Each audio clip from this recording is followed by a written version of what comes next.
நீங்க கொஞ்சமா வளர்ந்திருக்கீங்க, ஆனா என் வளர்ச்சிக்கு அது ஈடாகாது. ஞாபகம் வச்சுக்க கிருமாடா, உயரம் பெருசா இருந்தாதான் வீரம் இருக்குங்கறத ஒத்துக்க முடியாது. நீ இப்ப உயரத்துல இருக்கலாம், ஆனா அங்கிருந்து கீழே விழுந்தீனா உன்னால எழுந்திருக்கவே முடியாது. ஓஹோ, அப்படியா விஷயம்? சரி சொல்லு, என்னை எப்படி கீழே விழ வைக்க போற?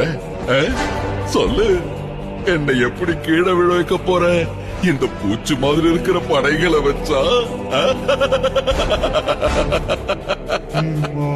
இல்ல இந்த மயிலிறக தலையில சொருகி வச்சுக்கிட்டு இருக்கிற கிருஷ்ணனோட உதவிய வச்சா?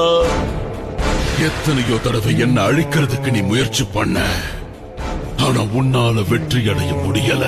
இப்ப கூட உன்னோட அறியாமையாலதான் நீ என்ன எதிர்த்து நின்னு போராட முயற்சி பண்ணிக்கிட்டு இருக்க. நல்லா உத்து பாரு, கண்ணை திறந்து பாரு. இந்த அகில உலகத்திலேயே அதீத சக்தி படைச்ச